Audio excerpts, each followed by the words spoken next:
कानपुर के नौबस्ता में स्थित आवास विकास कॉलोनी में आचार्य श्री चंदेश जी महाराज भागवताचार्य के द्वारा अक्षय तृतीया एवं परशुराम की जयंती के शुभ अवसर पर मौन व्रत धारण करने का आयोजन किया गया, जिसमें महाराज चंद्रेश जी व उनके साथ मंत्र उच्चारण करने वाले अन्य 4 महापंडित के द्वारा पूजा संपन्न कराई गई। वह महाराज जी ने मौन व्रत धारण किया। उन्होंने बताया कि इस मौन व्रत का मुख्य उद्देश्य यह है कि वह सिर्फ भगवान की चर्चा जैसे भागवत कथा, रामायण आदि के धर्म की बात के लिए ही सिर्फ बोलेंगे।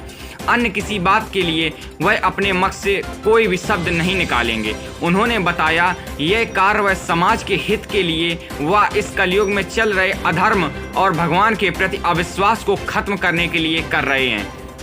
देखिए संवाददाता आयुष की एक खास रिपोर्ट। रामचंद्र सर्वस्वं मे रामचंद्रो दयालुर्नार्यं जाने नैव जाने न जाने। आज भगवान परशुराम की पावन जन्म महामहोत्सव की इस अवसर पर भगवान परशुराम ने अपने पृथ्वी पर हो रहे अत्याचार, दुराचार, पापाचार को समाप्त करने के लिए जो संकल्प लिया था, उन्होंने वीरता का व्रत धारण करके संपूर्ण समाज को इस वेद मार्ग की दिशा दी। आज इस दास ने भी एक संकल्प लिया है कि केवल राम के नाम नाना प्रकार के ऐसे अभिशापों से समाज को मुक्त करने के लिए आज ये दास अक्षय तृतीया के इस पावन अवसर पर मौन व्रत धारण कर रहा है। केवल उन्हीं स्थानों पर बोलना है जहाँ पर धर्म की चर्चा है, वही बोलना है जो सत्य हो, वही कहना है जो सत्य मार्ग का अनुसरण करने योग्य हो, वेद मार्गी हो, वेद मंत्र हो। भगवत चर्चा की अतिरिक्त इस जिह्वा से कुछ न निकाला जाए। आज यही उद्देश्य है हमारे मौन व्रत लेने का।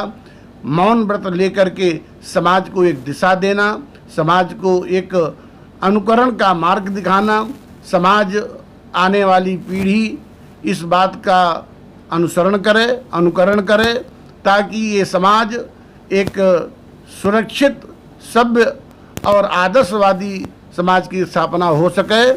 समाज वेद मार्ग का अनुसरण करे, अपने कर्तव्यों का, मानव जीवन के उद्देश्यों की पूर्ति कर सके। इसी उद्देश्य के साथ में आज यह मौन संकल्प है।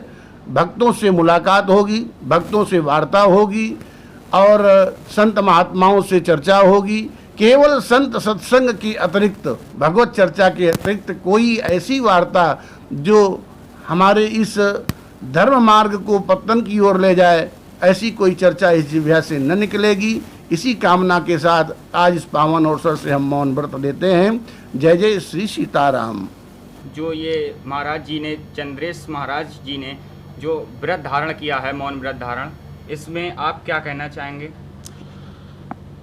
ऐसा है कि मौन जो है, मौन व्रत है क्या? हमारे यहाँ वाणी जो है 4 प्रकार की बताई गई है, पर वैखरी, पश्यंती और मध्यमा, ये 3 वाणियाँ हुई। वैखरी वाणी उसे कहते हैं जो जीवा का प्रयोग करके मुख के द्वारा प्रसारित किया जाए, स्फुटित शब्दों जो वैखरी के अंतर्गत आते हैं। और पश्यंती वो है जिसको निगाह मात्र से देखा और सामने वाले को इशारा हो गया, वो समझ गया हम क्या कहना चाहते हैं। तो ये पश्यंती वाणी हुई। तीसरी वाणी होती है मध्यमा। ये जो है सांकेतिक भाषा होती है। और सबसे श्रेष्ठ वाणी होती है परावाणी। तो परावाणी को ही मौन वाणी कहते हैं। और जो मौन वाणी होती है वो किसी के मुख से स्फुटित नहीं होती है, वो अंतःकरण से, समिष्ट से, ब्रह्मांड से, अनंतनाद के द्वारा अपने आप प्रस्फुटित होती है। तो बहुत सी बातें जीवन में जो हम नहीं कर पाते हैं, वाणी वैखरी वाणी के द्वारा उपदेश देने पर भी उतना प्रभाव नहीं पड़ता है जितना महापुरुषों के सानिध्य में जाने पर और उनके सानिध्य में बैठने पर बिना उनके कुछ कहे सांकेतिक हमको संदेश की प्राप्ति। महाराज जी, आज जो यहाँ पे कार्यक्रम किया जा रहा है, इसका क्या उद्देश्य है और किस वजह से, किस उपलक्ष्य में आयोजन ये किया जा रहा है?